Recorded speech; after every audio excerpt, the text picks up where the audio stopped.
A lot of women come with their partners to see me and say, I don't understand. We're both doing the same training. He's leaning up and getting fitter. I'm putting weight on and getting slower. And that is because we have puberty, we have our reproductive years, we have pregnancy in there, we have perimenopause, we have postmenopause, we have menstrual cycle. Each one of those is a different hormone profile that can affect the way we eat and the way we train. But no one told us this or what we can do. Until right now. Dr. Stacy Sims is an exercise physiologist and nutrition scientist whose best-selling books and over 100 peer-reviewed studies is revolutionizing how women can optimize their health, fitness, and longevity by working with their unique physiology.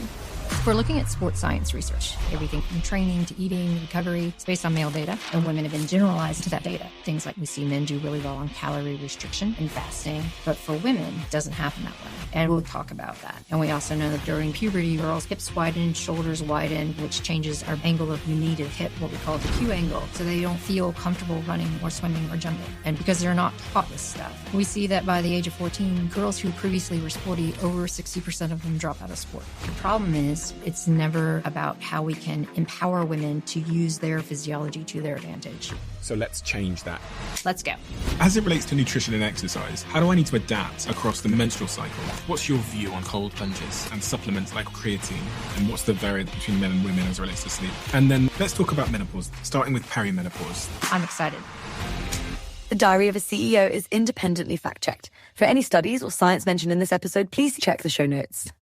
I find it incredibly fascinating that when we look at the back end of Spotify and Apple and our audio channels, the majority of people that watch this podcast haven't yet hit the follow button or the subscribe button, wherever you're listening to this. I would like to make a deal with you. If you could do me a huge favor and hit that subscribe button, I will work tirelessly from now until forever to make this show better and better and better and better. I can't tell you how much it helps when you hit that subscribe button. The show gets bigger, which means we can expand the production, bring in all the guests you want to see, and continue to doing this thing we love. If you could do me that small favor and hit the follow button wherever you're listening to this, that would mean the world to me. That is the only favor I will ever ask you. Thank you so much for your time. Dr. Stacy Sims, what is the work that you do and why is it so important that you do it? I look at sex differences in exercise and nutrition because when we think about everything that we know for protocols from training to eating, recovery, it's based on male data. And as a female athlete and working with women across all ages, just trying to maximize their potential, you have to lean into different data. But people aren't aware of it. So as I'm looking at what I do and trying to empower women to understand their own bodies, realize that there's a lot of research that still needs to be done. So if we think about something like caffeine and caffeine intake, right? And people are talking about how it either boosts them or not. Yeah. If we look at all the data on performance about caffeine enhancing performance, there isn't anything that's been done on women. So if we're looking at how does that work for a woman, we have to look and say, okay, how much exercise have you done? Where are you using the caffeine? When are you using it? Because we fuel differently during exercise. So we go through blood sugar quickly. Caffeine clears blood sugar. So a woman is going to have to eat when she uses caffeine, whereas a man doesn't have to. You said it's based on male data. How can you quantify that? Like paint the picture for me that proves this is the case for someone that might not understand the significance of what you just said. So if we're looking at sports science research, and I'll just bring it down to sports science because that's the exercise and nutrition research. If we're looking at who's around the room when we're recruiting for studies, for the most part, the language around recruitment is geared for getting men because we're using a lot of aggressive language in sport. So it's off-putting to a lot of women. The other aspect about sports science research is there's limited funding. So then we're looking at, okay, how can we get people in that can come in for day after day or week to week? Most often it's men. When we look at what we're doing, we might be doing muscle biopsies, we might be doing blood draws. And if that's not explained in advance, it's a little off-putting to people. So when we're looking at the major recruitment strategies and the people that will say, yes, I'll come and do this study, it's 18 to 22-year-old college-age men. And that's just been the norm. And when we look at how studies are designed, and we're looking again at who's in the room, who's designing the studies, primarily it's men. Why? Because we see that most of the PIs on the studies and most of the, scientists that are coming up in academia are primarily men. When did you realize this? The first time I realized it from an academic standpoint was when I was a second year at university. And I was a participant in a metabolism lab, and I was one of the only women. And I standardized properly. I did all the things I was supposed to do because I come from a military family. I know how to follow rules. And at the end of the 2 weeks of experiments, they threw my results out. Why? Exactly. So I asked why. And they're like, well, your results don't jive with what we thought we were going to see. They don't mesh with the results that we got from the men. So they're an anomaly. So we're not going to put them in for the context of talking about how carbohydrate metabolism was going. And I thought that was very strange. And I was like, well, I've done everything properly. How come mine are the anomaly and those guys aren't the anomaly? How do you know that? And they didn't have an answer for it. So that was like the sticking point for me to understand, why would my results be an anomaly when I've done exactly the same thing as what the men had done? And it came down to menstrual cycle. Came down to understanding that 1 week I was in a low hormone state, and then the next week I wasn't. So when I started talking about that, this is where the professor who was in charge of the metabolism lab's like, well, we don't study women because they have a menstrual cycle. And we just study men because they're easier and we don't have to worry about hormone fluctuations interfering with our results. And at that point, I was like, excuse me, what are you talking about? So that was a defining point from an academic standpoint. But the seed had been planted 2 years prior when my dad, who was a colonel in the Army, was like, so what do you want to do when you graduate from high school? And I said, I wanted to be an Army Ranger or a Navy SEAL. And he said, well, you can't. And I said, well, why can't I? And he said, because you're a girl. I was like, what does that mean? And he said, well, they don't accept women in the SEALs or the Rangers. It's a special ops and they don't accept women. And that was the first time in my life I've ever heard that I was limited because I was a female and I didn't match what the norm was.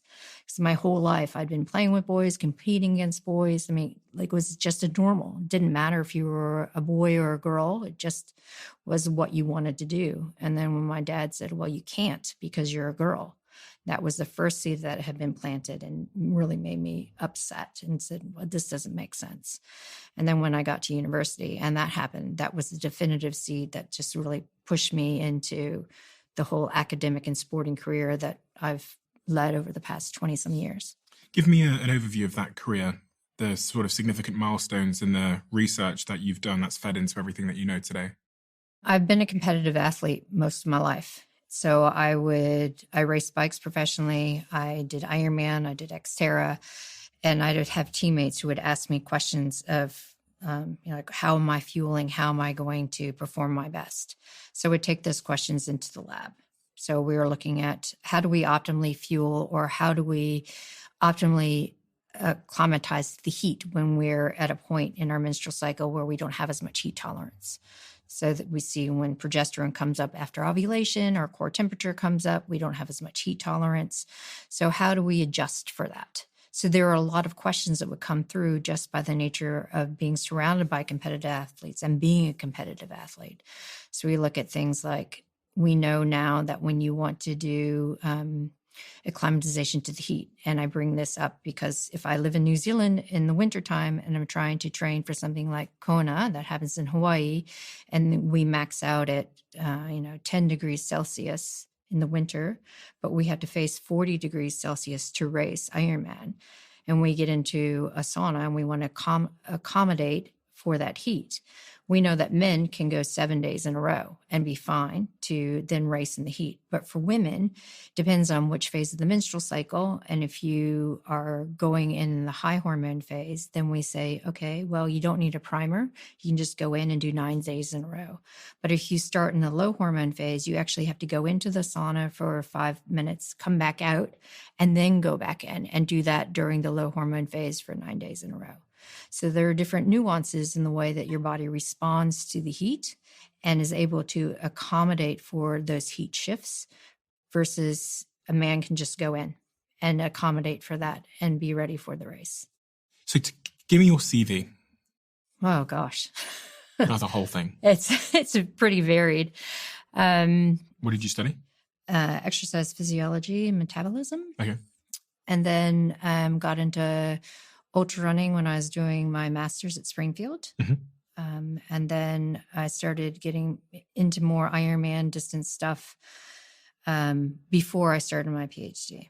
And you went to Springfield College as well? Yeah. So that was my master's. Your master's? Yeah. What did you study in your master's? That, again, was exercise phys and metabolism. And then you did a PhD? Yep. What was your PhD on as well? So my PhD was looking at differences between men and women in heat performance. Okay. And how you acclimatize to it and how you hydrate for it. As well as looking between menstrual cycle phases and oral contraceptive pill use in women. And again, all of these topics were designed because of questions I had for myself or teammates had. And then from PhD, I went to Stanford and was working in the high performance lab, and then moved over to do a postdoc with Marcia Stefanik, who was the PI for the Women's Health Initiative. So looking at hormone replacement therapy in menopausal women, but also looking at exercise as a cohort to that. And I had another hand in the high performance research in human biology. So I would mesh human performance with public health. And then that transcend into a lot of the stuff that I do now, looking at what can we do, taking some of the ideas from high performance and apply it to general population. And how does that improve people's longevity, well-being, but also for those who are trying to be parents, who have a high-performing job, who want to do well in their age group, race, whatever it is. How can we maximize some of the things we know from high performance with regards to sleep, heat, cold, and apply that to a person who's just trying to get everything done and what small things they can tweak to improve their own training and performance. And you've authored more than 100 peer-reviewed studies on exercise physiology. Yeah. And you're a research scientist at the University of New Zealand? I am a research scientist at AUT. It's where most of my PhD students are, and we have a women's health program. And then I also have an adjunct with the lifestyle medicine at Stanford. So that's where a lot of the public health research comes in. And when we talk about the differences between men and women, what exactly are those differences? Is it just the menstrual cycle that causes these differences? Or is there other physiological differences that we need to understand in order to understand the subjects we're going to talk about today around exercise, nutrition, and the variances between men and women there? There are sex differences in utero. I mean, when we look what does that mean? So the sex differences when the baby's developing. Okay. So we look at stress and the mom under stress. We see that there's a higher incidence of a miscarriage if it's a developing boy fetus than a girl fetus, and it has to do with XX versus XY. Then after birth, we see that there's relatively little sex difference that is apparent until the onset of puberty. But when we're looking at those sex differences that aren't that apparent, there. We see that there's a sex difference in what we call muscle morphology. So that means that men are born with more fast twitch fibers. So they have more anaerobic capacity as they get older. They have more ability to produce power. We see that girls are born with more endurant type fibers. So this means they have more mitochondria for oxygen consumption and oxidative stress and being able to go long and slow. Then when we get to the onset of puberty, we see an expansion of these sex differences with the exposure of the sex hormones. So what we're seeing is now the boys are getting leaner, they're getting faster, they're getting more aggressive, but girls' bodies completely change because center of gravity drops from the chest down to the lower abdomen area because their hips widen. And their hips widen because being XX, they have to then accommodate for getting pregnant and eventually having a baby from a biological standpoint. Hips widen, shoulders widen. This changes the angle of the knee to the hip. So we then have So for anyone listening, there's an image I have here, which I'll put on the screen and I'll also link below. And it's called the Q angle. The Q angle, yes. Which is like the angle of my knee to hip. Yeah. And it's showing that women's Q angle, basically like the shape of the gap between your leg, is it roughly 15 degrees? What is it? Do you know? Yeah. Yeah. roughly 50. And so when we're looking at girls whose bodies are changing, we see that by the age of 14, girls who previously were sporty, over 60% of them drop out of sport because they're not taught that their bodies are changing. So they don't feel comfortable running or swimming or jumping or landing because they have a new Q angle. They become quad dominant. Their center of gravity is different. Their shoulders are wider. So they don't feel comfortable running because their whole running mechanics change. So, when we're looking at girls who are 8, they can keep up with the boys, right? Their bodies haven't quite started changing yet. By the time they're 10, they're starting to see a discrepancy. And I say that because my daughter's now 12, and I've seen it over the course of the elementary school years where they used to be on par with the boys playing soccer and rugby and stuff on the field. And then you start seeing a morph where the boys are becoming more aggressive and they're kicking the balls faster and running faster. And the girls are starting to develop a little bit more, getting a little bit more body fat, feeling a little bit more comfortable running. They can't do the monkey bars anymore because their center of gravity is lower, so they can't get up and do the monkey bars as well. But no one explains this to them. So then we see this discrepancy of being sporty, not sporty. We see, the changes in body composition. And all of this is in those early stages of the teen years, which is another knock because we also have brain changes where girls become more self-aware and boys don't. They're like, okay, you know what? You pissed me off. I'm going to beat you up and we're going to get on with it. But girls are very self-aware and they hold things to themselves in a more negative fashion. And this creates a lot of mood changes. And this also creates a feeling of negative body positivity. So they don't feel that comfortable with how they look or who they are. And society doesn't help that either. So this all perpetuates in a sociocultural as well as a biological change with regards to exercise. And as it relates to, we'll talk about the Q angle a little bit more in a second when we talk about exercise, but as it relates to the other changes, fat differences in men and women. Yeah. So if we see essential fat for men is around 4 to 8%. So that means what we need for our nerves and just survival. Okay. For women, essential fat is around 12%. Okay. So this is for nerves and looking around our essential organs to survive. We look at body composition itself. We see that women tend to sit around 20% as a normal, healthy individual, although the data's changed over the years, and men sit around 15%. And what about the heart? How is the heart different in men and women? So women have smaller heart and lungs. Yeah. Relative body size to men. We also have less hemoglobin. So that means our oxygen carrying capacity is lower. Because if we are looking at our red cells and we have 4 different, what we call heme molecules in a red cell, and each one carries oxygen, our red cell count is lower as compared to men because the red cell count is driven by testosterone. So men have around 100% more aromatized testosterone as compared to women. So this increases the carrying capacity of oxygen, which means it goes to the muscles, can deliver more fuel to the muscles to be able to contract better, have more power, more strength. Does that mean women breathe more when Not that they breathe, exercising the same?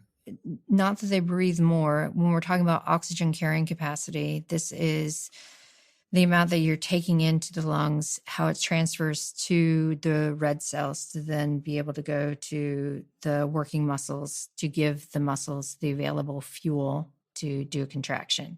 So it's not a respiratory rate. It's the ability for you to breathe in and how fast that can be conducted to the muscle. But so there's going to be an impact on endurance then? It's more of a power and speed factor. Okay. Because the speed in which the oxygen can get to the muscles is what's being impacted, and the volume of oxygen that can get to the muscles. Yep. Okay, fine. And then you said the lungs are sort of, I read 25 to 30% smaller than a man's lungs typically. Yeah. And what's the impact of that as it relates to exercise? So when we're looking at, world records, right, that have been kept, and we see there's a gender gap there. And this is slowly closing in the endurance world, but that has to do with muscle morphology with regards to being able to go long and slow. When we're looking at the sprint capacity, where we have to have a quick transference of oxygen and a quick muscle contraction, that gap isn't closing. And that is because we have smaller lungs, smaller heart, we have less blood volume, we have less red cells. So the overall capacity for quickly developing power and speed is at a smaller, I guess it's a limited capacity in women versus men.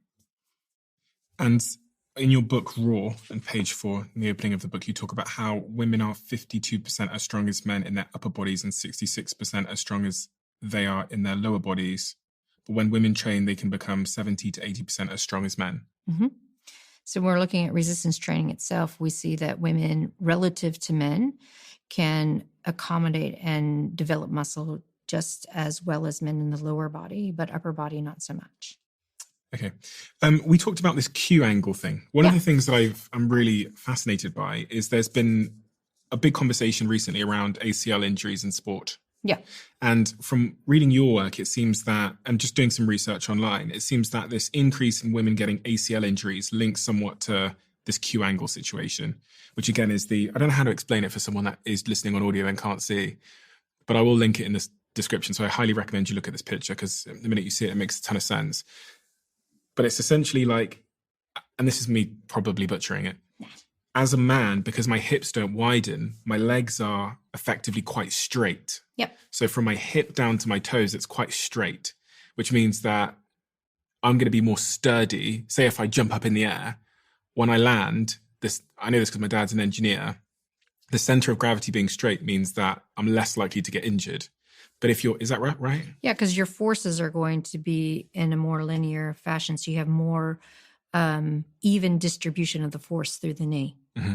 But for women, as you're going to describe, our hips are wider, so we have more of an angle to the knee, and the forces aren't distributed evenly when we land.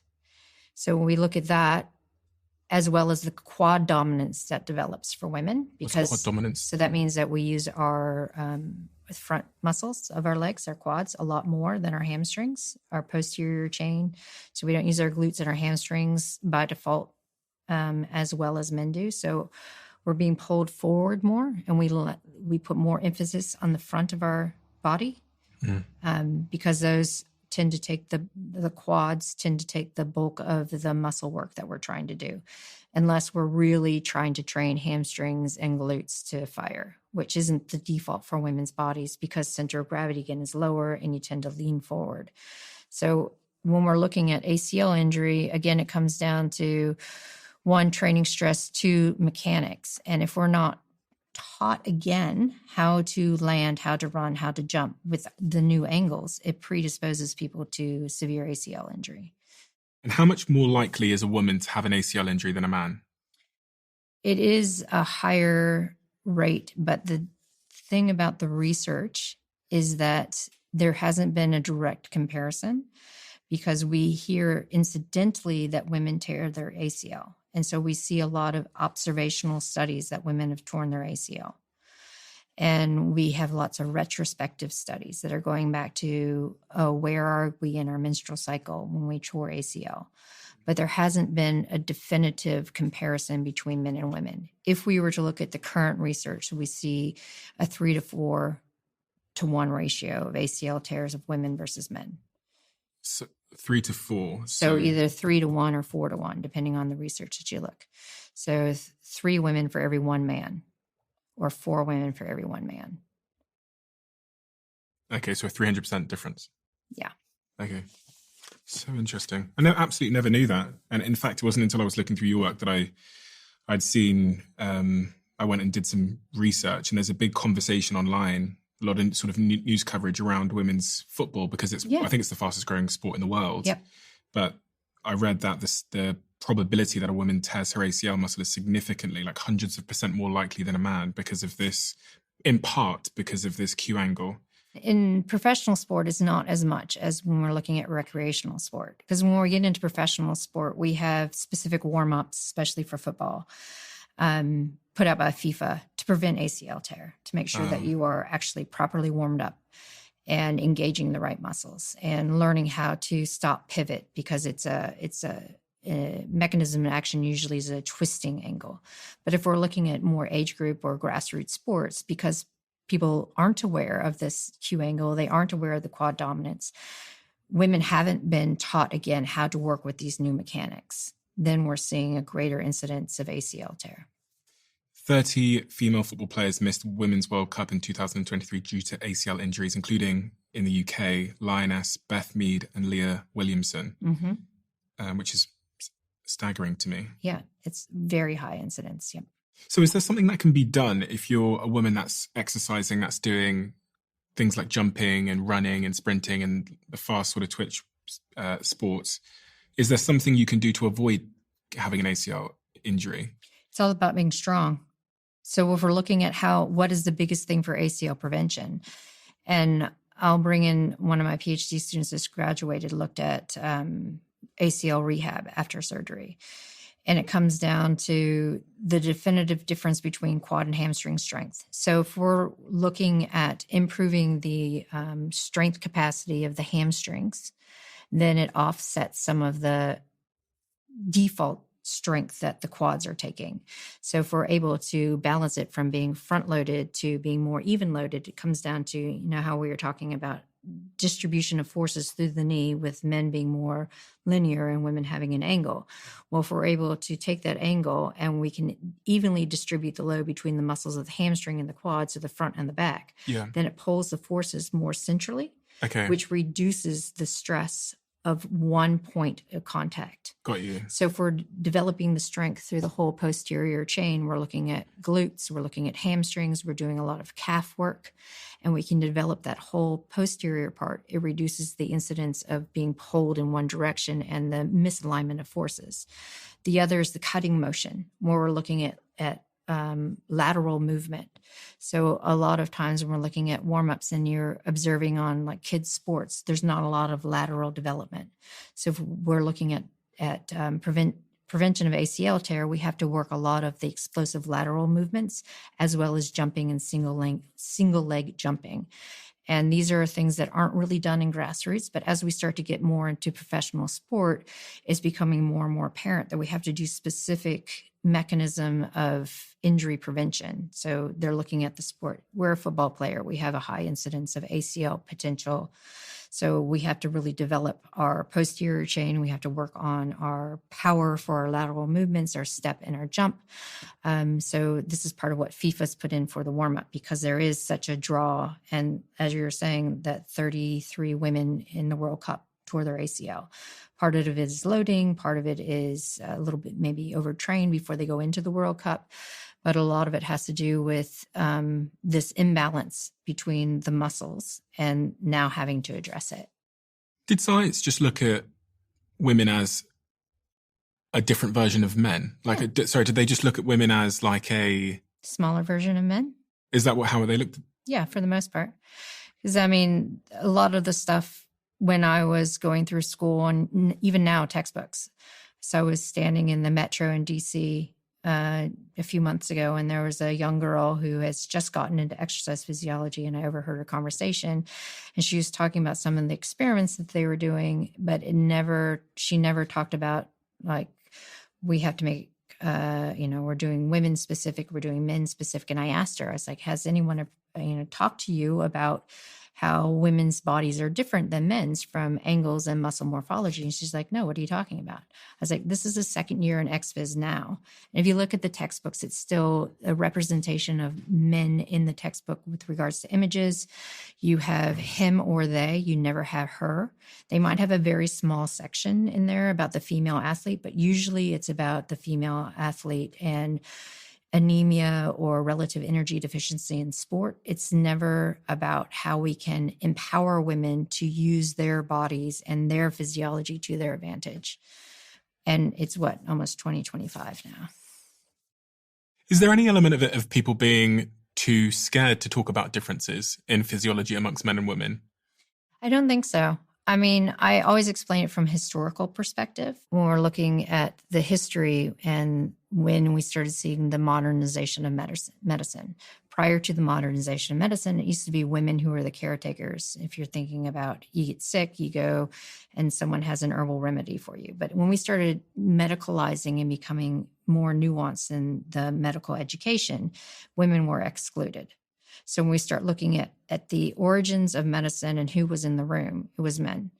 When we start looking at the origins of science and science development, it was men. So all the scientific experiments and everything have always been a default to men. We look at AI now, and they're learning from algorithms based on male data. So even now, healthcare is still heavily male-oriented. So when we start looking at why women haven't been included or why women have been generalized to male data, it's just been the nature of how things have developed. Now that we're aware of it, and now we have more research money coming into women's health, we're starting to see a change. And part of the two definitive moments in healthcare research that really invoked this change, one was when we started seeing a lot of incidences with Ambien and the dosage of medicines, where women were getting into a lot of accidents, car accidents, after they'd taken Ambien because it was still in their system the next morning. It's Ambien. It's a sleep aid. Okay. It's a prescription strength sleep aid. So then people are like, whoa, what's going on here? Oh, the dosage for a 180-pound man is the same as a 120-pound woman. And we also know that there's differences in body composition and metabolism. So a 180-pound man can take this dose and be fine in the morning, but a 120-pound woman can't take that same dose and be fine in the morning. And then we have COVID and the outcomes of long COVID and the differences between the sexes with regards to women ended up with more long COVID, men ended up dying. So then during the COVID time period, people were like, whoa, there's sex differences in the outcomes of this disease. We have to really start looking at that. So there's slow things that are really impactful on society that now people are starting to step and say, wait, we have to really look at women as women. We have to look at men as men. And is there an element of hormones impacting injury at all? There's always an impact of hormones.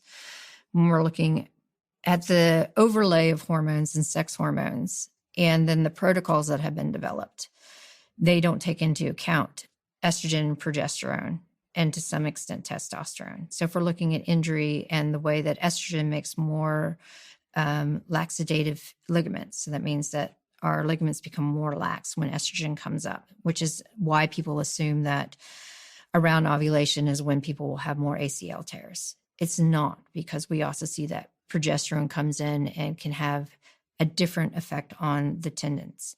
But that isn't accounted for in a lot of the protocols that are out there for training and prevention of overtraining. We see that when we're looking at male and testosterone, there tends to be the more testosterone, the better for developing muscle and recovery. But that's not necessarily true either. So there's nuances in the sociocultural idea around sex hormones that also impact on our actual guidelines and protocols. If a man and a woman came to you and said, I want to lose weight, Mm-hmm. they said, I'm 200 pounds and I'd like to lose some weight, would you give them different advice on what to do? Absolutely. Absolutely would. And it comes down to a lot of, we see this on social media all the time, calories in, calories out, right? So when we're looking at calories in, calories out, that idea of that algorithm can work well in men.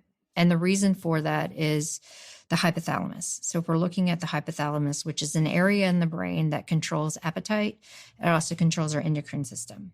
So for men, they don't have as many of what we call our kisspeptin neurons activated. So this is neurons that are responsible for when we have nutrients coming in. They fire, they're like, yeah, okay, we got enough nutrition coming in that we can now accommodate for developing muscle and losing body fat. For women, we have more areas that are very sensitive. Sensitive to nutrient density. So when I say this, when we're talking about 4 grams of carbohydrate that come in, and say they're carbohydrate from fruit and veg, not from ultra-processed stuff, those 4 grams of carb will affect the bodies differently between being a man and a woman. For a man, those 4 grams of carb coming in primarily will go blood sugar and then be stored as liver or muscle glycogen. For women, it's blood sugar. It doesn't get stored because for women, in order to store muscle and liver glycogen, you have to have an activation of some enzymes from the liver, as well as some enzymes within the skeletal muscle itself to say, yeah, okay, we want to store this. We don't want to circulate it. So then we start looking at how the brain is perceiving that. So if the brain is saying, yeah, we can store this because there's still enough muscle tissue around, there's still enough blood glucose that we can keep going and we can survive the day. But for women, it sits there, the blood glucose sits there. And when it starts being used, the hypothalamus is like, okay, where's the extra food that's coming in so we can keep going and countering the stress that's coming in? And the best way from a numbers perspective to look at it is when we are looking at baseline calorie intake, just to exist and not get into any kind of endocrine or hormone dysfunction and appetite dysfunction. For men, it's 15 calories per kilogram of fat-free mass. For women, it's 30. So we start to see men do really well on things like fasted training. We see men do really well on calorie restriction because the hypothalamus is not as sensitive to lower calorie intake or to low carb intake or to high protein and high fat intake. But for women, because the hypothalamus has more areas that are sensitive to nutrient density. What does that mean? Sorry, I'm not even sure what the hypothalamus is. So the hypothalamus is an area in the brain. Yeah. And it's sensing. So you have blood that circulates through the brain. It senses temperature, how hot your blood is. Like the thermostat or something of the body. Yeah. Okay. So it is a thermostat. It's the appetite control center. It's how your body responds to salt, how your body responds to protein, carbohydrate. Do I need more? Do I need less? So it's like the control center for the most part. So for women who come in and they're doing fasted training, the hypothalamus is like, wait a second, we don't have any blood sugar. We don't have enough carbohydrate to actually do this kind of training. So what I'm going to do is I'm going to create a little bit of a dysfunction here, and I'm going to start downturning all the other systems that need the same kind of fuel because I don't have enough just to do these muscle contractions. So that means you could end up losing muscle. Absolutely. So if a woman comes to me and it's like, I want to lose weight and I've been doing fasted training, I get up, I have a black coffee, I go to the gym, I do my lifting, I do some of my cardio. So my girlfriend does exactly that. And then I'm not that hungry because I did a hard workout at the gym. I might have a protein recovery shake and then I'll hold off eating my first meal until noon. I always turn to them and go, well, why did you go to the gym? Because all you've effectively done is burn through your lean mass. So your body needs to have some fuel. And the first thing that goes is lean mass because it's a very active component of the body. So it would be better for you as a woman to have maybe 15 grams of protein if you're going to do strength, or 15 grams of protein with 30 grams of carb, which isn't a lot, before you go do cardio and strength. Because this is just enough to raise your blood sugar, to circulate to the hypothalamus that, yes, there's some nutrition coming in. I'm able to get that blood sugar working. I'm able to get that blood sugar into the muscle. I'm able to stimulate the mitochondria in the muscle to actually use some more free fatty acids. I'm able to tell the liver that I can actually get through this and use these free fatty acids instead of storing them. It only takes a little bit of food to then have benefit for what you're doing. For a man, if he's like, comes in, I have a black coffee, I go to the gym, I do my strength, I might do a little cardio, have my protein afterwards, and then I might delay my meal. I'm like, that's all right, because you have a longer window for recovery.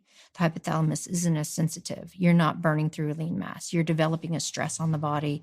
And we know that it's really good that you had that protein post-exercise because that's going to create some muscle protein synthesis and hold you over till you have your meal.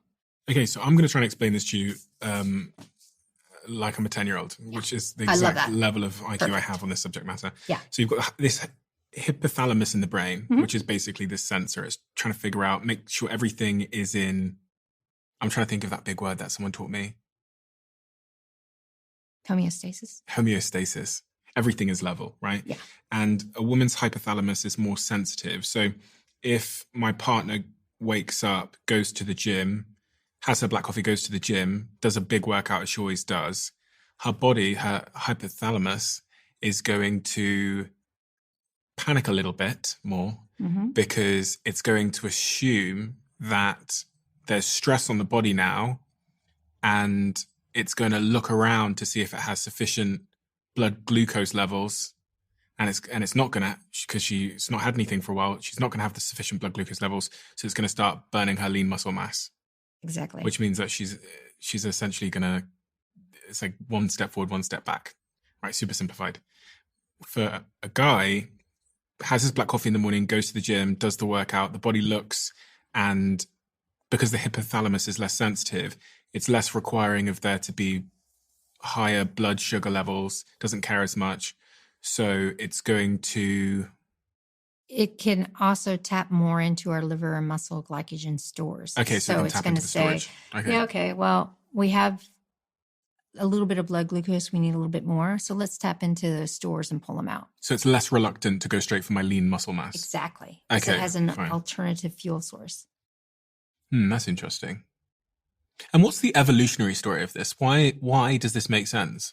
When we look tribally, like I might get hit by some sociologists who are like, wait, this isn't completely true. But for the exception, there are some tribes that didn't fit into this. But for the general idea from a biological evolutionary standpoint, when we had times of low calorie intake, so we had to go find the beast or we had to go out and find calories, it was at a disadvantage for the woman to be pregnant or to have a baby, an extra mouth to feed. So in times of low food intake, the reproductive system or the endocrine system of a woman would wind down. So she would become amenorrheic or lose her menstrual cycle for a while. But it didn't affect men in that same way because they had to lean up and get fitter and faster because they had to go fight the beast or they had to go find the calories and bring it back. So when we're looking from that evolutionary standpoint, in times of low calorie intake or low food intake, a woman's body will start to conserve and wind down because it thinks that there's a famine coming. But for men, they're not as sensitive and the body's like, oh, not a lot of calories coming in. That must mean there's a fight that I have to prepare for. So I'm going to lean up. I'm going to address all of my fuel systems so that I can tap into all these alternative fuel systems so that I will have the energy to be able to go and fight the beast to bring the calories back. Mm-hmm. So when there's adequate calories available, we see that women will lean up.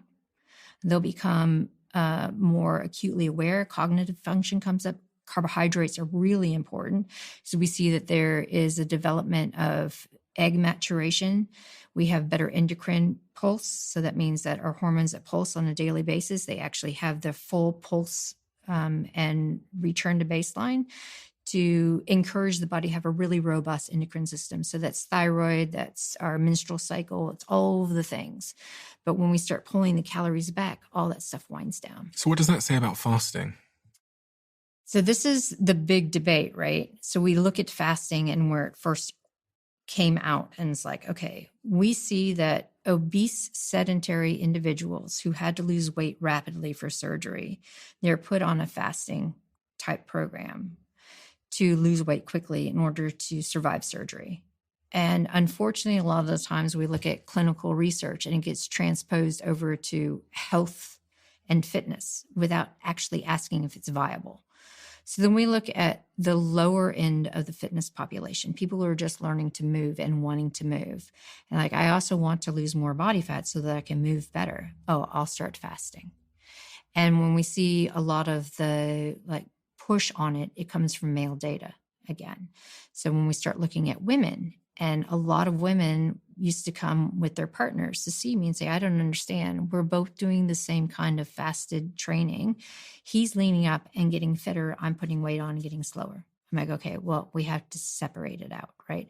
If you're a woman, you want to fast for all the health reasons that we hear about with regards to telomere length, improving longevity, improving our body's metabolic control. Then we work with our circadian rhythm where we stop eating at dinner. So we have dinner, we don't eat 2 to 3 hours before bed. We have the overnight fast, and then you want to have food within a half an hour of waking up to blunt that cortisol peak that's natural upon waking. For men, you can have variations of fasting. You can do intermittent fasting, you can do warrior fasting, and you can still have benefit. But for women, when we look at the data, And if we were to do a warrior fast, which is a 20-hour fast, 4-hour eating window, for men, we see more parasympathetic drive, so they get that more focus. They have better blood glucose control. They get an acceleration of body fat loss. They become more metabolically flexible, meaning their body's able to transfer between carbohydrate and fat utilization. For women, it doesn't happen that way. For women who do a warrior fast, so that's a 20-hour fasting and 4-hour eating window, they end up with less blood sugar control. We have higher resting blood glucose. We have more fat storage. We have more sympathetic drive. So that means the body's under stress and you're not going to be able to sleep or recover well. And we see a downturn of the thyroid within 4 days of doing this. So when we're looking at the data of fasting, again, it's pulling from the men and generalizing to the women. But when we start really looking and narrowing it down and looking at female-specific data, the type of fasting that's out there in the health and fitness world is not appropriate for women. But you would say that the sort of overnight fast, eating dinner at a earlier time, at 6, 7, 6 o'clock, and then eating breakfast when you wake up at, say, 8 in the morning or 9 or something. 6 or 7. What about the 3-day fast you hear about to get into autophagy or whatever it is? Exercise is a stronger stimulus for autophagy than fasting. Because if we look at exercise in itself as a fasting state, what happens during exercise? You start exercising, your body is trying to provide fuel. So it's breaking down fat, it's breaking down glucose, it's breaking down amino acids. It's also creating, in a recovery standpoint, a boost of growth hormone, a boost of testosterone in both men and women that creates the cell cleanup, which is autophagy. Right. So if we're looking at the difference between fasting and exercise, exercise is a stronger stress. All the things that we hear about fasting and longevity, exercise does the same. It's a stronger stimulus for it. But the problem is we've become a lazy society and people think exercise is too hard. As an exercise physiologist, it breaks my heart to see people who are struggling to walk down the street because we are so used to being conditioned to a certain temperature in a room, to having a car automatic opener or Uber comes so we don't have to walk down the road. And I bring up that movie WALL-E from the early 2000s with the little robot who's wandering around society. And you see all these people on these floating beds watching a screen. And one of the guys gets kicked off by WALL-E, accidentally falls down. He can't get up. And he's looking around going, well, why can't I get up? What's going on? I'm like, that's today's society where people are not able to actually pull their own body weight around for a significant amount of time because it feels too difficult. Whereas if we look at all the stuff that comes out with nutrition and all the trends that come out with nutrition, from fasting to carnivorous diet to, the old-fashioned paleo, all of these things that people are trying to do, we turn to exercise and we change the modalities of exercise. Are we doing intense exercise? Are we doing low intensity? Are we doing resistance training? Are we doing cardio? What are we doing? All of these things in exercise are significantly stronger stress on the body that create more adaptive changes than all these crazy diets. But people find exercise too hard or they don't have time. So if in that example where a man and woman come to you, mm-hmm.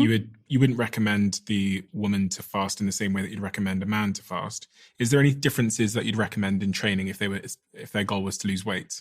Yep, absolutely. So when we're looking at, regardless of age for women, because we see that women don't age in a linear fashion like men. So we had definitive points. We have puberty, we have our reproductive years, we might have pregnancy in there, we have perimenopause, we have postmenopause. Each one of those is a different hormone profile that it can affect the way we train. For men, you just kind of go, whoo, and we start to see a decline of testosterone when we get into our late 50s. So we're talking about women and training. If someone is coming in and they're in their mid-30s and they're like, I want to lose weight, okay. Resistance training. If someone comes in and they're in their mid-40s and perimenopause, resistance training. Doesn't matter. Resistance training is key for mobilizing abdominal fat and for creating more lean mass, and also increasing the amount of crosstalk between their skeletal muscle and our stored fat through little things called myokines, which are hormone signals that are released during exercise and released from the skeletal muscle. So if we say, okay, let's do resistance training to really recomp the body, we also want to increase our protein intake, because we see if you're doing resistance training with a higher protein intake, then we have complete recomp over the course of 12 weeks. And it's a very powerful, motivating tool for women because, for the most part, women have been excommunicated from the strength world until recently. It wasn't kosher for women to have a lot of muscles. We see, like I grew up in the 90s with the supermodels that were super skinny, right? And it wasn't kosher for women to be in the gym lifting weights. But we see this evolution change. And so we're starting to see more research come out in women in resistance training. And it's so imperative for body composition change to invoke that resistance training. What about Ozempic? Ozempic, yeah. So I find it interesting because of all the impact it's having on society. And it is a very powerful tool. The problem with it is no one is being necessarily taught how to come off it. So if we look at Ozempic and how powerful the GLP-1 is, we see it does invoke an appetite switch where it mutes the appetite, it dampens cravings. So we see it's rapid weight loss, but that rapid weight loss is lean mass.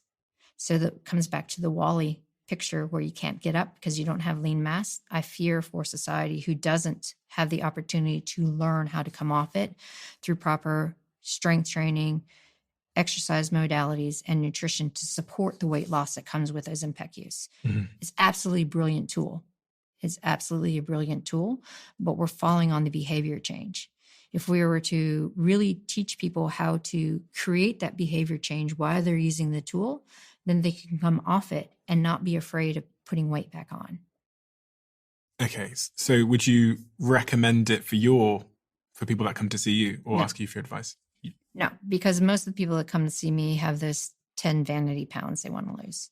I call them vanity pounds because they're the ones that creep up, and you can instigate little changes within the daily life to actually lose them and keep them off. For people who are struggling, who have severe obesity, they're pre-diabetic, they have other medical conditions, and exercise is definitely in the too hard basket because they get breathless just getting up out of their chair.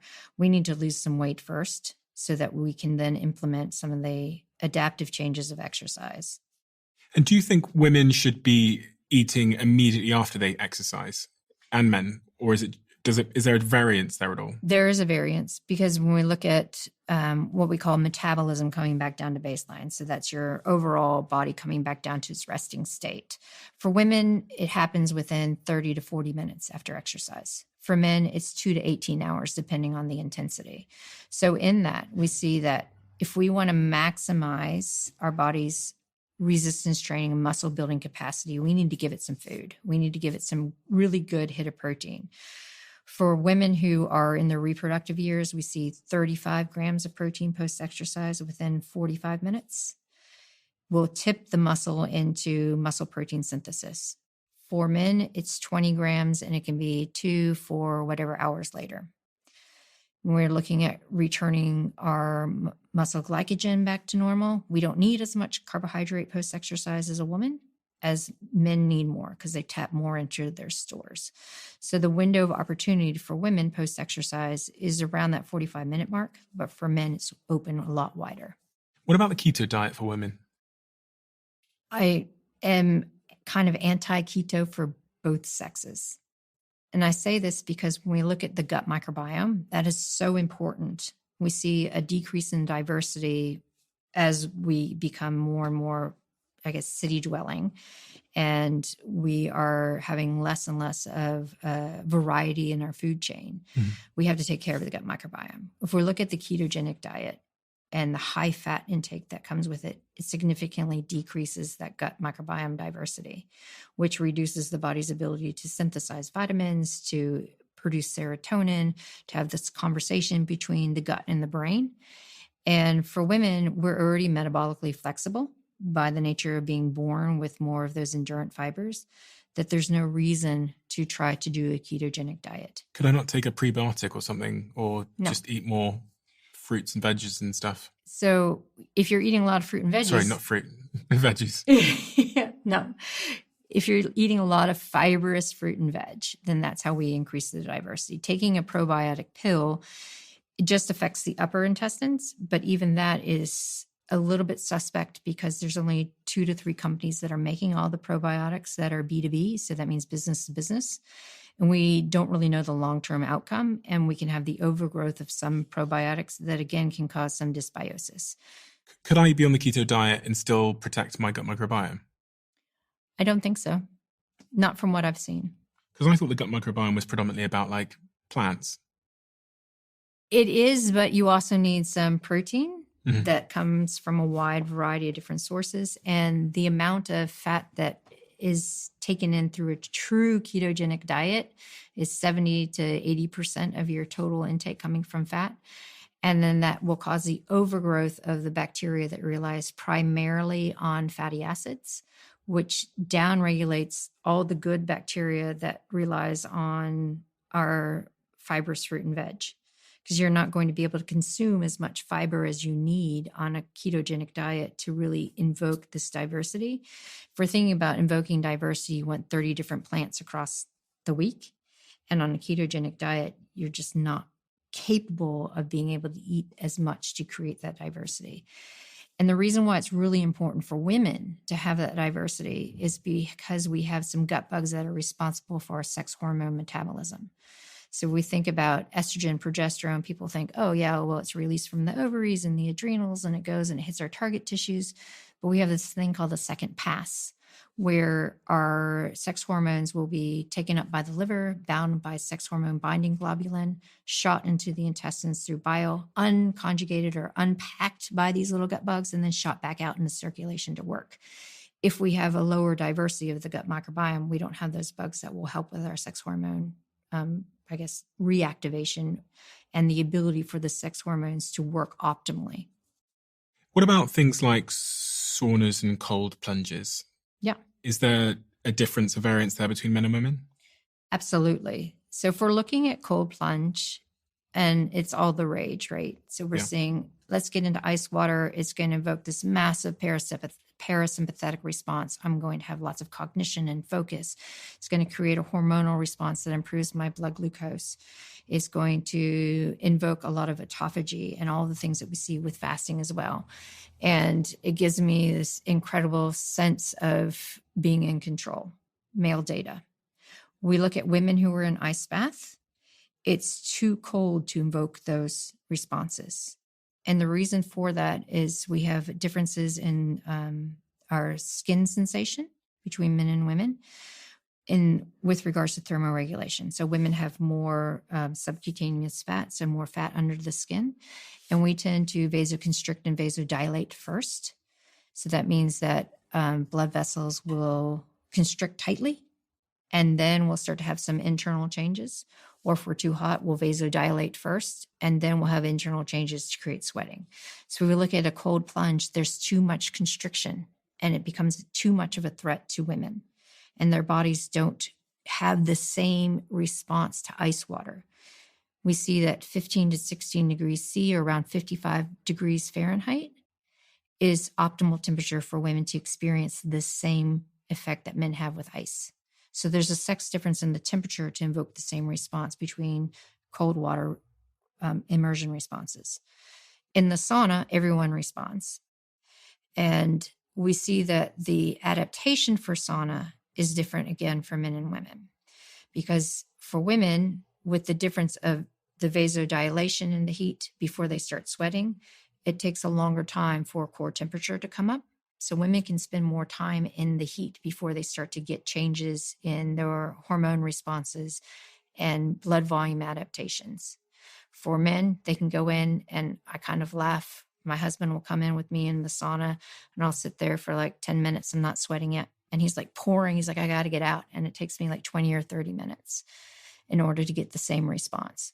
So when we look at the actual research and data that looks at acclimatization and looks at sauna invoking changes, we see again that women need more time, both longer time for an acute bout and longer time across the weeks in order to get the same cardiovascular adaptations as men.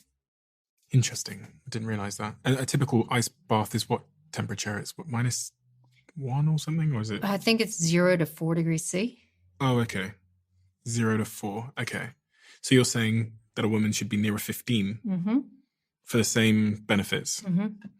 Yep. At my company Flight Studio, which is part of my bigger company Flight Group, we're constantly looking for ways to build deeper connections with our audiences. Whether that's a new show, a product, or a project, it's why I launched the Conversation Cards. I've relied on Shopify before, who's a sponsor of today's podcast, and I'll be using them again for the next big launch, which we'll hear about soon.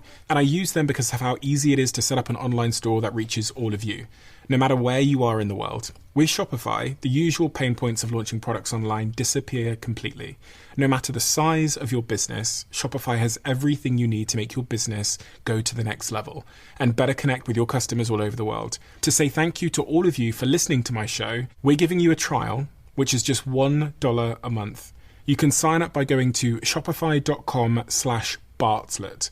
That's shopify.com/Bartlett, or find the link in the description below.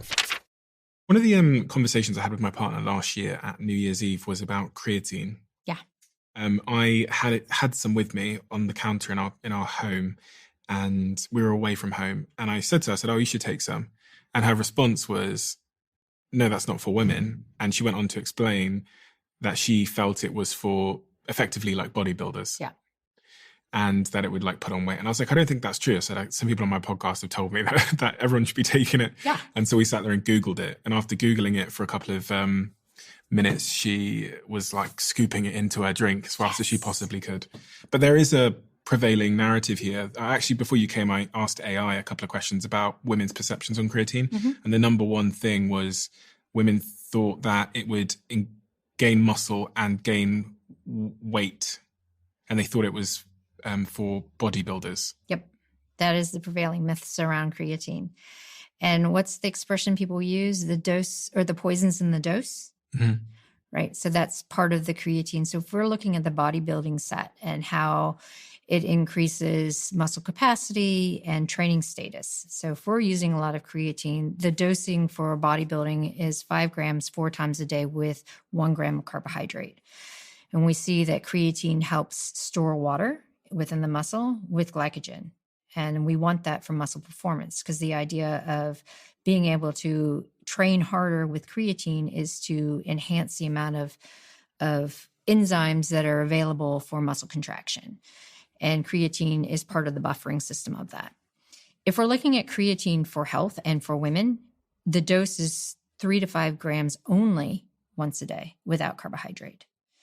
And the reason for that is women have around 70% of the stores that men have. By the nature, for the most part, don't eat as much creatine-filled food as men.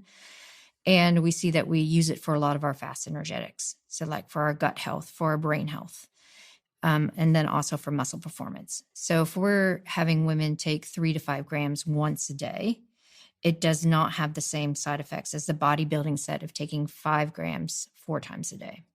Yeah, because on the label, it tells me to take it a few times a day. Yeah, you don't have to. And it says about loading. So this is all the bodybuilding stuff, right? So if you want to load, we see a loading protocols over the course of 2 weeks, and you're starting to really saturate the body with those 5 grams 4 times a day. But for women, we see that 3 to 5 grams will fully saturate the body over the course of 3 weeks. So that means that all of our fast energetics, like I said, our gut, the intestines, and we're looking at the integrity of the intestinal cells and the mucosal lining. And we see that there is a greater incidence of GI distress in women. I think it's something like a 5-to-1 ratio of women to men having GI distress running. And it has to do with estrogen, but also has to do with what we call the mucosal lining of the intestines. So we want to maintain the integrity of the mucosal lining, and creatine is really important for that.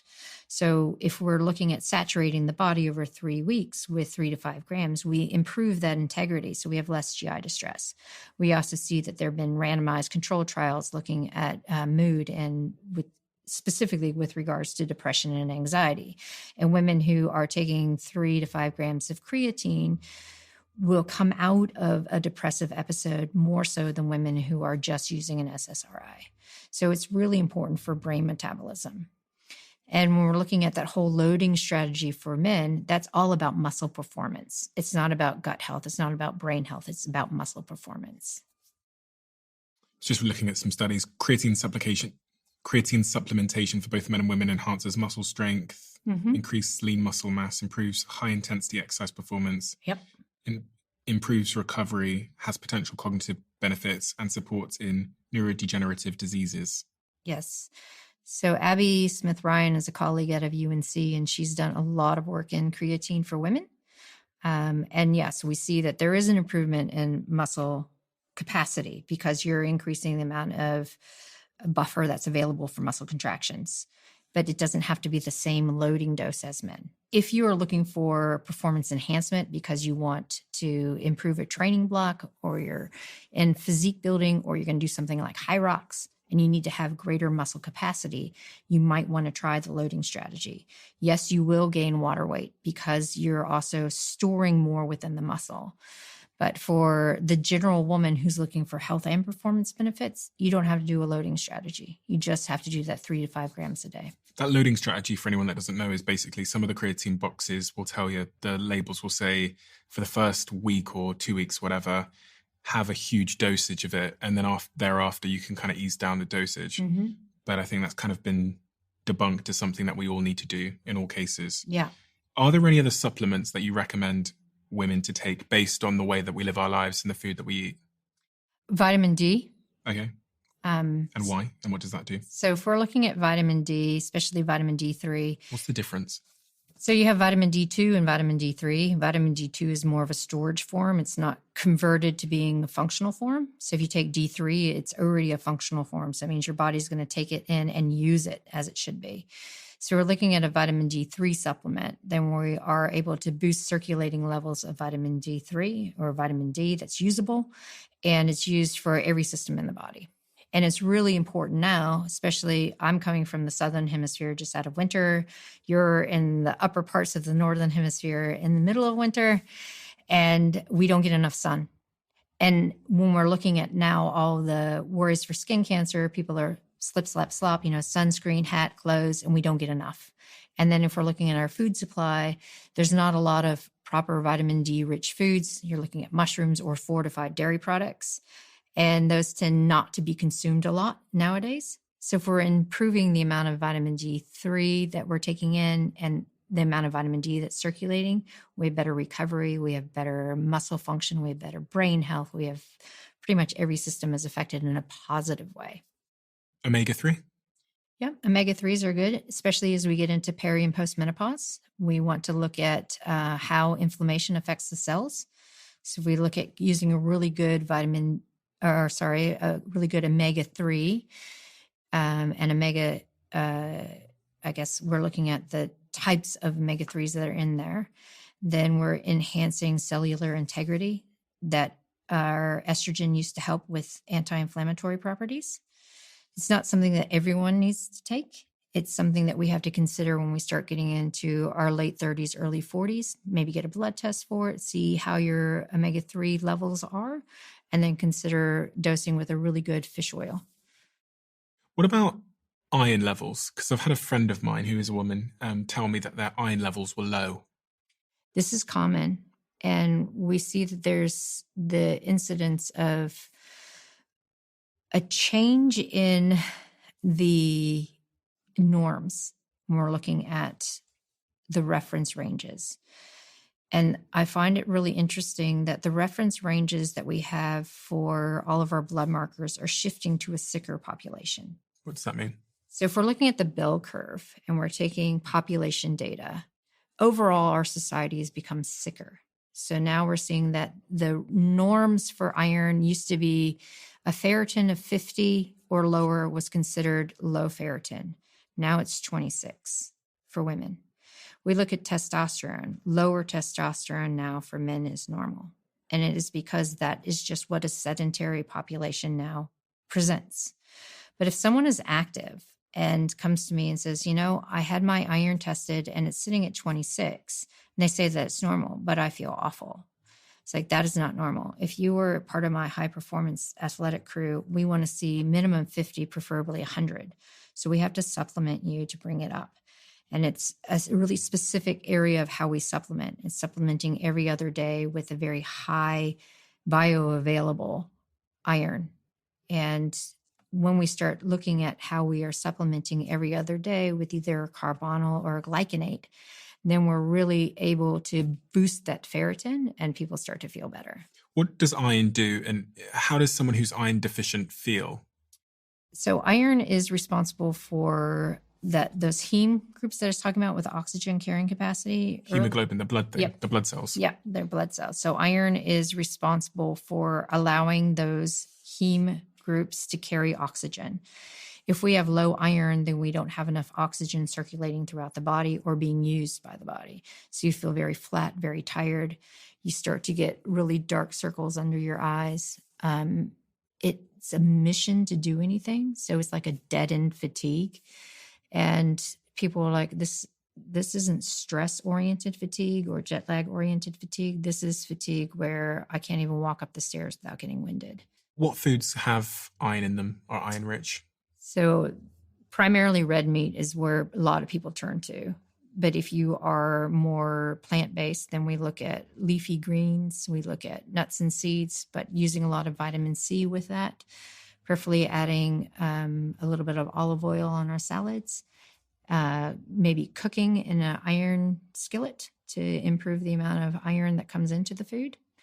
And we also know that we have to time it with what we call hepcidin or hepcidin, depending on where you come from in the world. It's an enzyme that decreases the body's availability of iron absorption. It increases with inflammation. So it's higher after training for about 5 hours in men and in reproductive women. And it can be elevated for up to 24 hours in late peri and early postmenopausal women. So basically, how do I supplement? Supplement before training or at night away from training. When you think about men's and women's diets, is there anything to be aware of when we're thinking about, because, me and my partner will sit down for dinner and we share the food. Yeah. So the food comes out, even when we go to a restaurant, sometimes we'll order the exact same thing and we'll both finish it. Yeah. Is that okay? Is it working for you guys? I think part of the reason I ask is when I did some blood glucose tests. Yeah. I think if I recall this correctly, my partner was more glucose sensitive than me. And I recall them telling me that women have a greater blood sugar sensitivity than men. So this is the interesting part. So when we're looking at blood glucose and insulin sensitivity, it changes across the menstrual cycle. So It depends on, is she in the high hormone phase or not? If she's in the high hormone phase, which is after ovulation, we have more insulin resistance. And the reason for that is when progesterone comes up, it's trying to take in everything as a building block for the uterine lining. Insulin resistance, what does that mean? So insulin is the hormone that is a signal for your muscles to uptake glucose, to store it. Okay, so it sends a signal to grab the glucose out my blood, store it, which brings my glucose levels down? Exactly. Okay. Exactly. When progesterone's in the picture, insulin doesn't do its job very well. Okay. Because progesterone wants to have more carbohydrate available to be able to then send it to the developing uterine lining, the endometriosis. Because the endometriosis becomes a really thick layer of tissue that is really rich in glycogen. So progesterone increases lean mass breakdown, or you increase your protein intake to have more circulating amino acids. It also makes your body less apt to store glucose because it wants both amino acids and glucose to build this lush uterine lining. When we get into perimenopause, we have more insulin resistance because there's confusion across all systems of the body. And the body is like, I don't know if I'm going to need this glucose or not, so I'm not going to store it.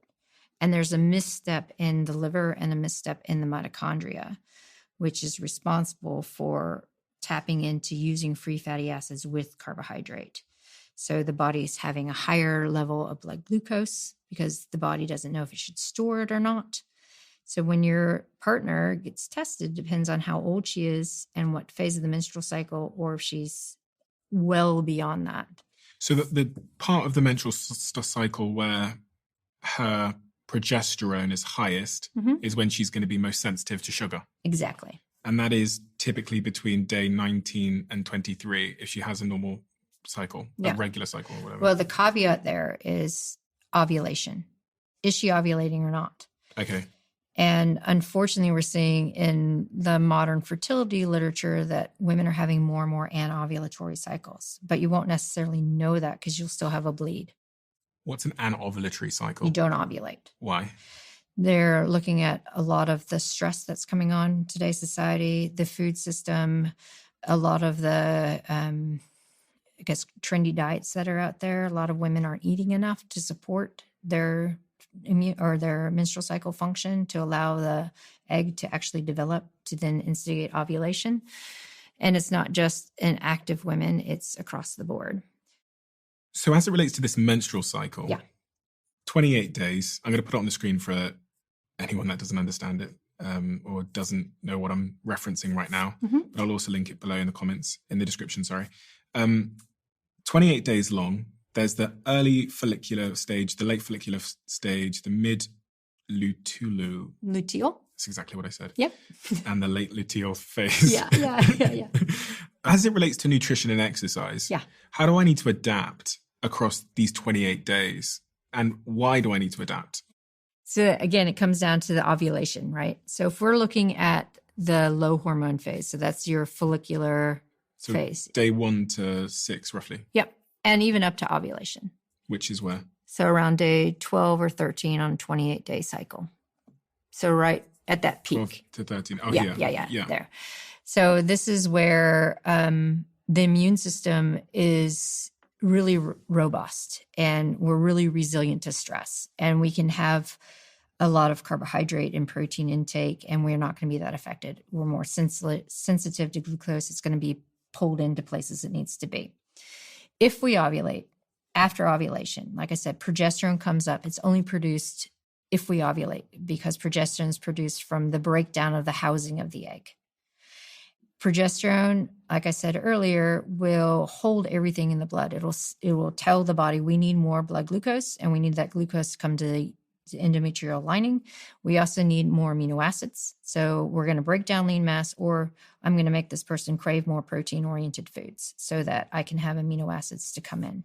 So if we're looking at adapting, right, the only real thing that we need to be aware of is after ovulation, if we're going to do a high-intensity workout, we need to make sure that we have some more carbohydrate. So we're actually eating before and after, having some good carbohydrate that comes in. Which is from day 14 onwards? Yep.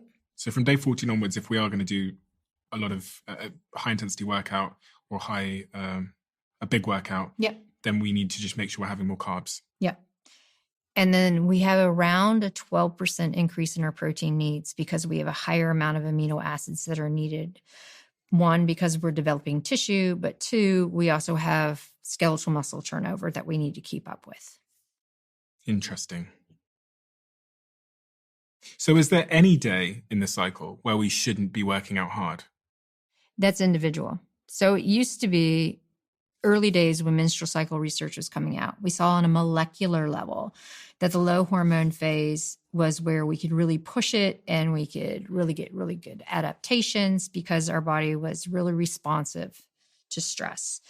Then after ovulation, we see a fuel shift. Like I said, progesterone is really conserving or pulling glucose away.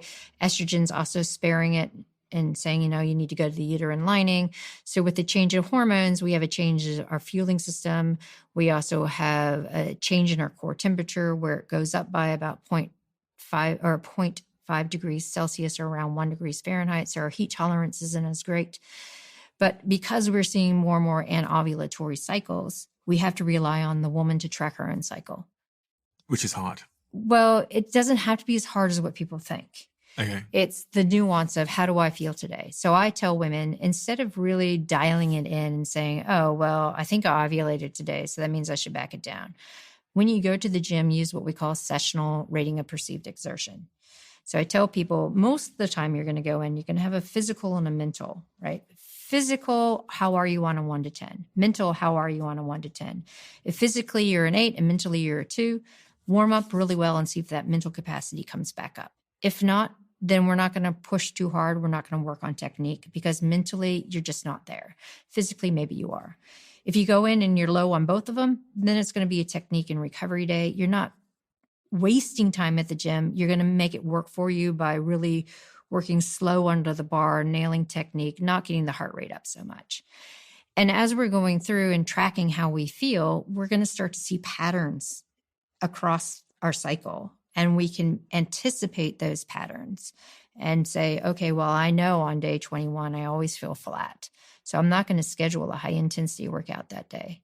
I'm going to sleep in, maybe do some mobility, recover, and really know that I'm not going to nail it that day. So I'm not going to go push myself because I don't want to beat myself up mentally. Because women do this. They're like, I suck. I don't know why. But it comes down to that physiological variability. And for a woman to track her own cycle, understand her own nuances.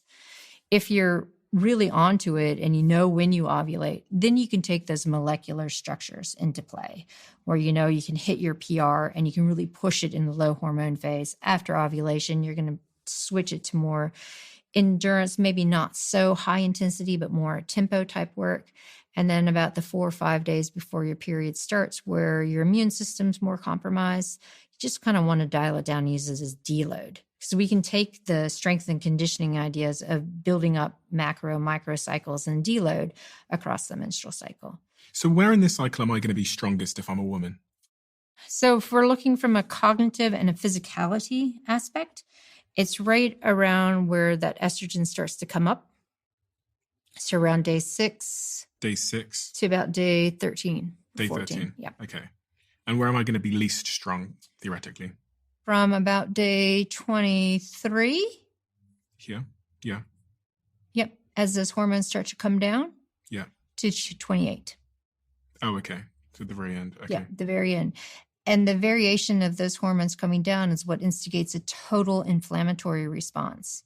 So if we're looking at inflammation, which drives the menstrual cycle to start the bleeding phase, we have a change in our immune system. Bleeding happens at 28. Around day 28. So we say bleeding is day 1 and a cycle is day 28. Oh, of course, yeah. Day 1 to day 6, typically. Yeah. Okay, fine. Yeah.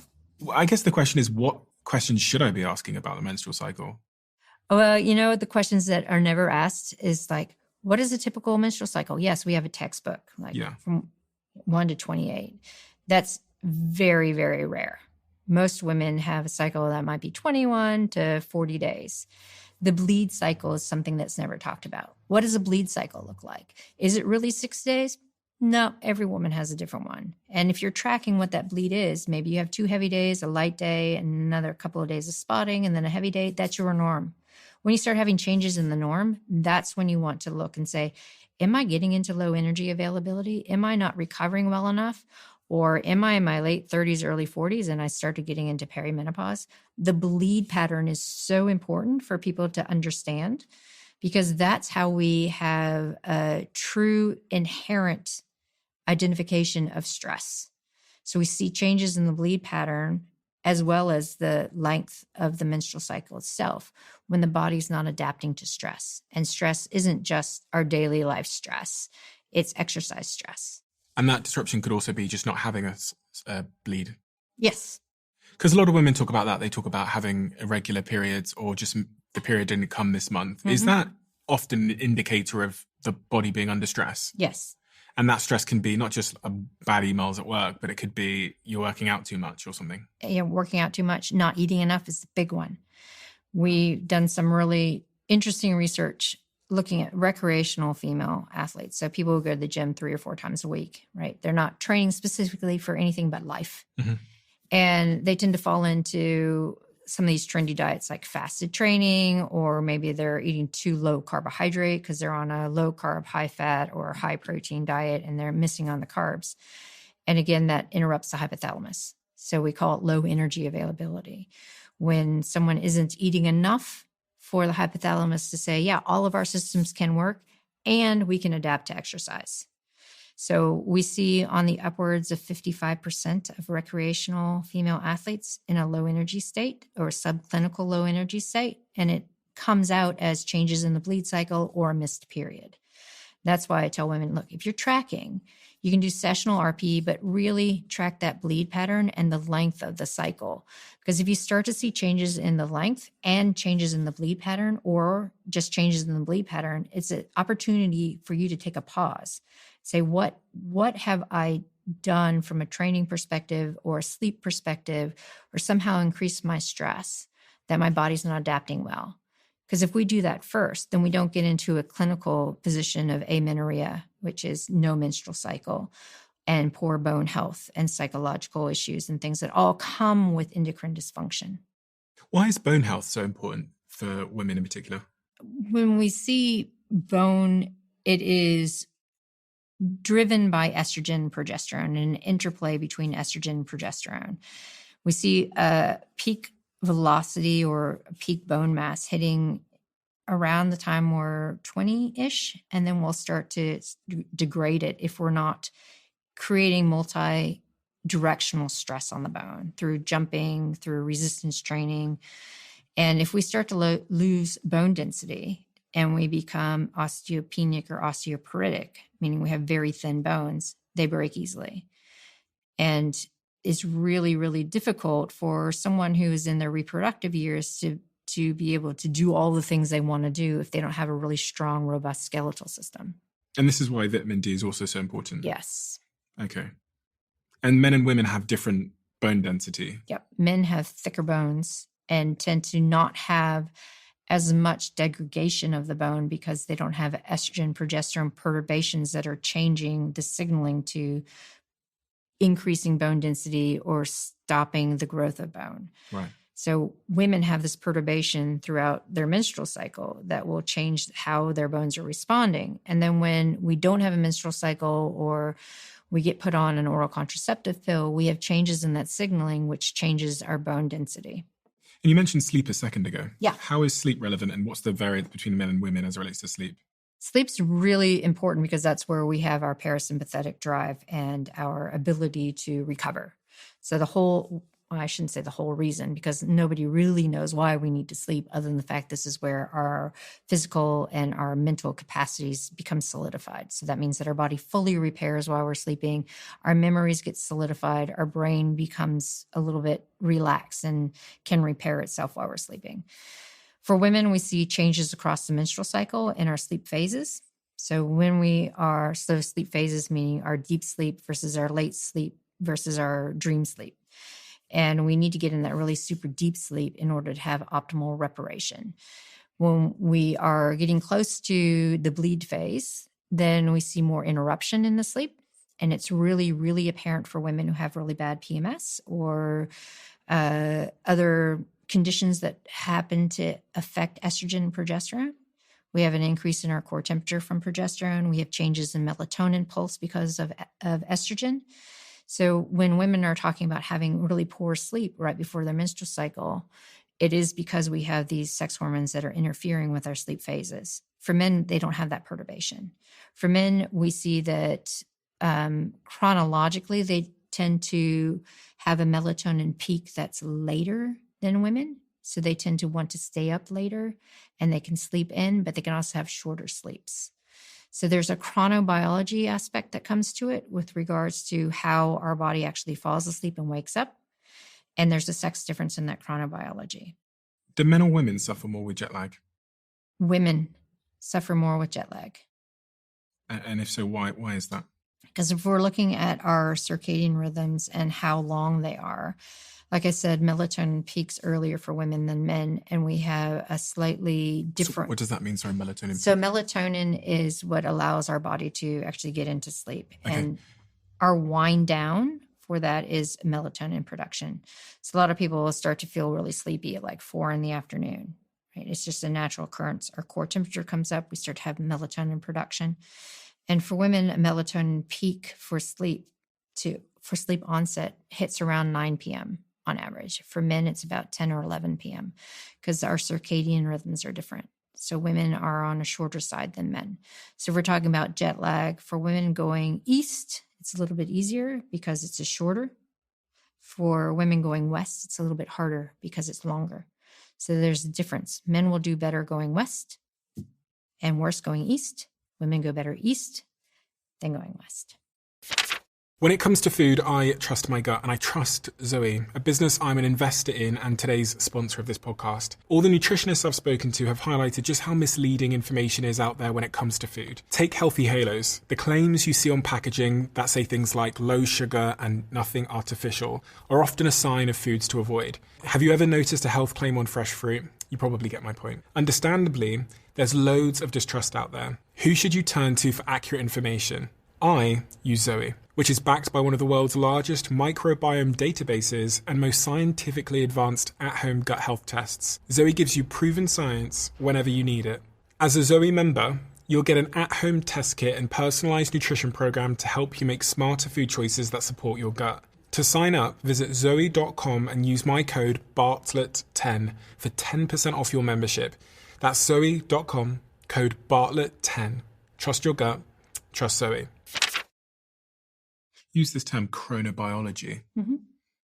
I have no idea what that word means, but that's the biology of our circadian rhythm? Yeah. Okay. Yeah. And is there anything else that men and women should understand about our chronobiology that's pertinent to making sure that we're high performing and healthy? Yeah, so this comes down to our hormone and pulses throughout the day. So we see that cortisol, which everyone talks about as being a bad thing, it's not a bad thing. We have a peak about a half an hour after we wake up. And for women, we need to eat in order to dampen that peak. For men, it just naturally dampens. So you don't need the food to instigate a dampening of that peak. We see a luteinizing hormone pulse in both men and women, but the amplitude of that pulse is greater in women because it's responsible for how our body responds to developing an egg so that it can be fertilized. We also see estrogen pulses, again, to pulse throughout the day and then throughout the week before we can come to one of those estrogen peaks. So our body is aligned for these pulses, and we have a 24-ish hour clock. And within that, we have cellular clocks. So we have a cellular clock that's telling us to pulse luteinizing hormone every so often. We have an internal cellular clock that's telling estrogen to pulse every so often. And we can change that through differences in sleep, change that through our light wake time, and through food intake. How important is it to time our meals and be intentional about when we eat? It's pretty important if we're looking about how our clock is aligned and how we are repairing while we're sleeping. Because if we're eating late and we've shifted everything late, because people eat late, they go to bed, they wake up, they're not hungry, they don't dampen that cortisol peak for women, and then they don't sleep very well because if you are eating right before bed, your body is using parasympathetic response to digest instead of invoke really good sleep. So we see a lot of this circadian misalignment that's occurring. We see it a lot in shift workers. We see it a lot in our global society of staying up late and working and having screens. And the impact on metabolism is that it changes appetite hormones for women, where it will increase the craving for carbohydrates and the desire to eat more, and they don't ever feel full. For men, it's just a craving aspect. And so they'll eat according to cravings. It's called hedonistic eating rather than a true change in appetite hormones. So people who are having difficulty sleeping and difficulty changing body composition for overall health, we shift it. We're like, okay, we want to shift to be able to eat during the day and to have regular food at regular intervals so that our body has fuel to do what it needs during the day. We stop eating at dinner time, which is around 6 or 7, have a good 2 to 3 hours before we go to bed so that when we do go to bed, all our parasympathetic responses can go into getting really good sleep architecture. So that means that we get really good phases of sleep for optimal physical and mental recovery. Because if we have that, then we have better blood glucose control, so better insulin responses. We're able to have more energy during the day, and all of our systems work better. I had noticed something intriguing about me, which is when I wake up early to go to the airport. So say I have to wake up at like 4 a.m. to go to the airport. I am so hungry. Yeah. And I've never understood why, because if I wake up at, say, 9 a.m., I don't wake up as hungry. Yep. Why? Your brain is perceiving a stress. And this is that hedonistic where you're like, my brain is like, I'm under stress and I need fuel. I need glucose. So things like a line has woken me up. Yeah. Fucking hell, that makes so much sense. Honestly, it's always confused me because sometimes I have to wake up super early, so 2, 3 a.m. to go get a plane or something. And when I get to the airport, I'm so hungry. Yep. But like a day today, what time is it? It's 1 p.m. And I haven't eaten yet. I know you're mad at me. No, but I haven't eaten yet because I don't want to eat before I do a podcast because then it's going to it messes with my articulation. So I can't get the words out my mouth. Okay. Maybe that's bullshit. I'm saying this to someone that knows what they're talking about, but maybe there's something else I could eat. But I just find that if I eat something heavy or if I eat, the way that I've always rationalized it is all the oxygen's like going to my digestive system. Is that nonsense? That's nonsense. Is it actually? Yeah. So can I eat before I do a podcast? Yes, you can. And it won't impact my ability to articulate myself? If you're really worried, then you can have like a protein shake or protein water. You could sip protein water while you're having a podcast. So then you're getting amino acids circulating. Your hypothalamus is like, sweet, okay, we're all good to go. But I hear you because I don't like to have a lot of food in my stomach when I'm going to be concentrating a lot or trying to articulate. So I eat things that are high in protein but easy to digest. You could try that. So like protein water, a protein shake would be a good idea before. Or hard-boiled eggs. Hard-boiled eggs, okay. Yeah. Okay. Let's talk about menopause then. Yeah. Starting with perimenopause. Yeah. You got a smile on your face. It's something that I'm really excited is coming into conversations now because 3 years ago, no one would say the word. I knew we had made it as women in society when the nightly news was talking about menopause. So let's go. I'm excited. One thing I saw, which is quite an interesting observation, is in the UK this year on Apple, the most shared podcast episode in the whole country of all podcasts was a conversation I had about menopause. Nice. And congratulations. That's awesome. It gets even better.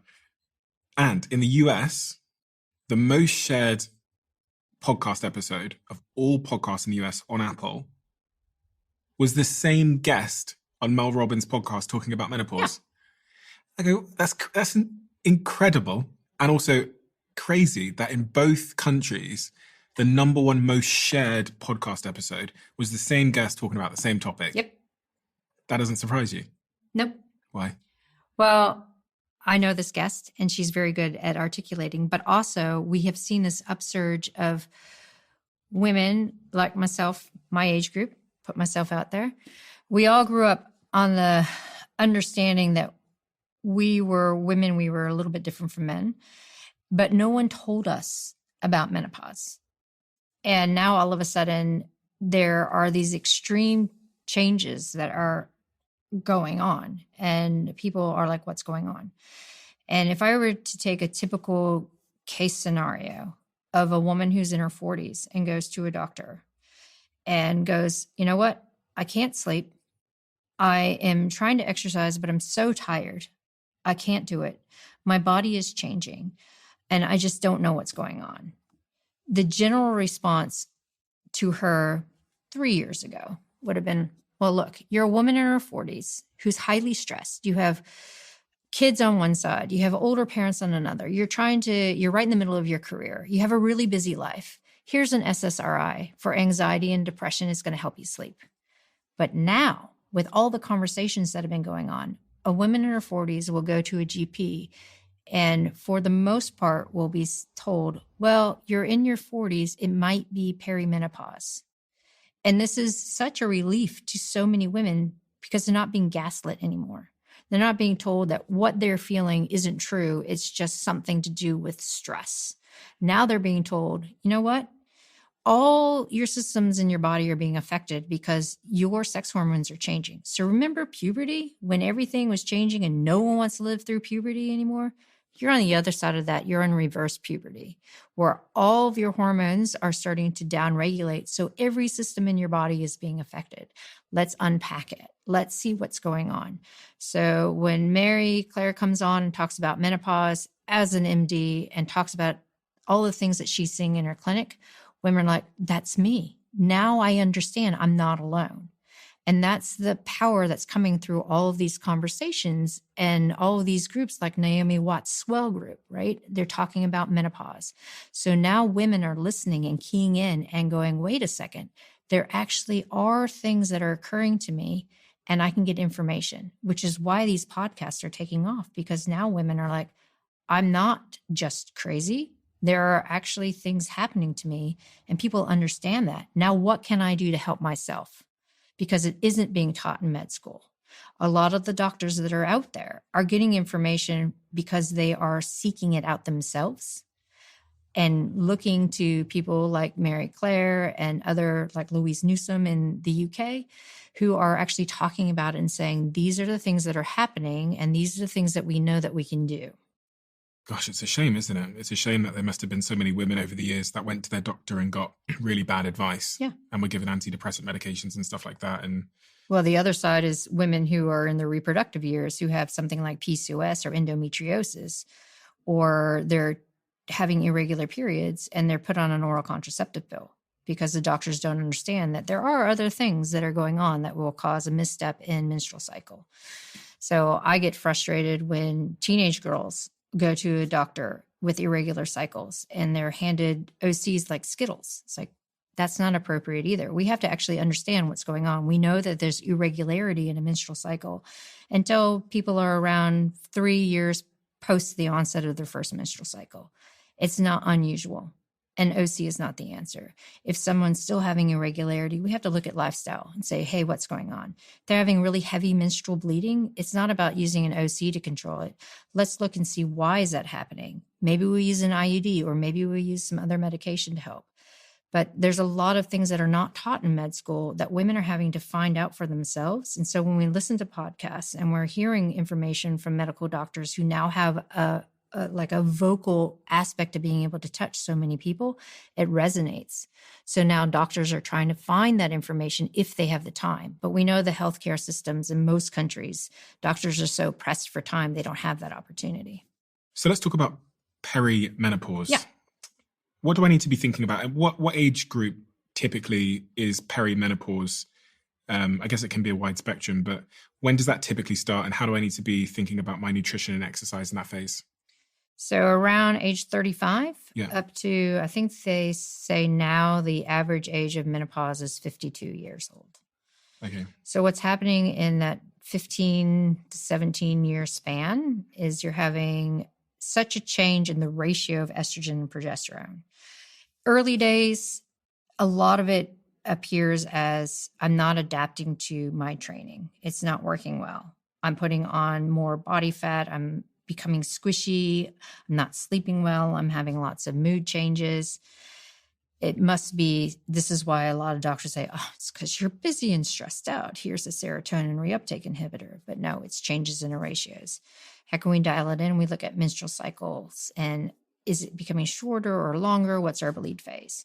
When we get into our mid to late 40s, it's very apparent because there are a lot of different changes that are occurring. We're seeing a change in our blood lipids. There's an increase in our low density lipoprotein, which is the quote bad cholesterol. Even if a woman's never had an issue with it, now all of a sudden she's having issues with her cholesterol. We see A1C coming up, which is a marker for diabetes, prediabetes, without any real change in what they're doing, other than the fact that their exercise isn't working, their sleep is a little bit disrupted, and their body composition is completely changing. And when we're looking at what's happening, we see that decrease in gut microbiome diversity because we don't have as many sex hormones. So that impacts serotonin, that impacts vitamin production, that impacts parasympathetic drive. And we're also seeing a misstep in the way liver is reading fat and fat circulation. So we're seeing free fatty acids that are coming around. And because we don't have as much estrogen, we don't have as much anti-inflammatory responses.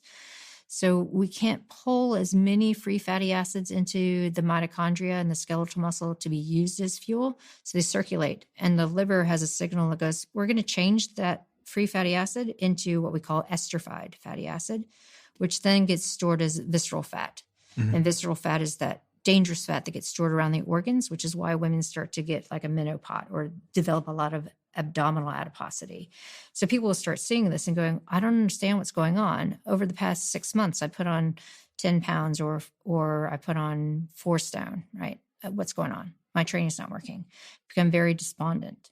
And if they don't know they're in perimenopause, then they don't know that that's what's happening. And how can they find out if they are? Well, it's really symptomatic because we can't use blood tests. There isn't a definitive blood test to say, hey, you're perimenopausal. You have to have a history of everything, of getting blood tests like every week, and no one does that. So we have to go on symptomology.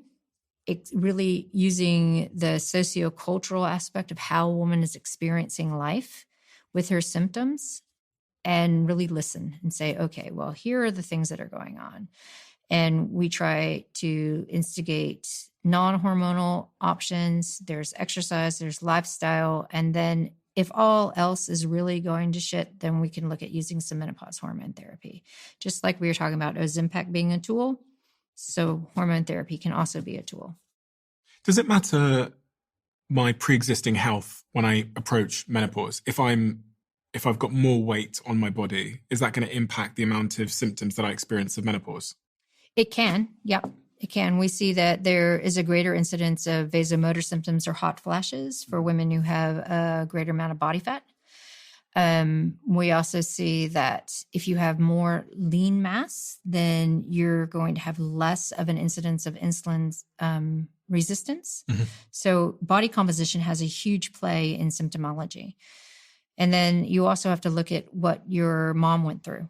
Because if your mom had a really, really horrible time with lots of vasomotor symptoms and body composition change, there's a genetic link. Doesn't necessarily mean that you're going to experience the same thing, but you have a greater predisposition to having more severe symptomology. How should I be thinking about exercise as I'm going through my menopause journey? So we look, as I said earlier, exercise is a really good stress for adaptive change. So when we start getting into all these ratio shifts of estrogen and progesterone, we can't rely on our hormones to create those adaptive changes. And so what I mean by that is like estrogen is responsible for muscle protein synthesis and strength and power for women. Progesterone and estrogen are responsible for bone growth, bone density. We can't rely on our hormones for that anymore. We have to look for an external stress. So this is where exercise comes in. So we're looking specifically at how to invoke a stress to change our insulin sensitivity. In other words, improve our blood glucose control.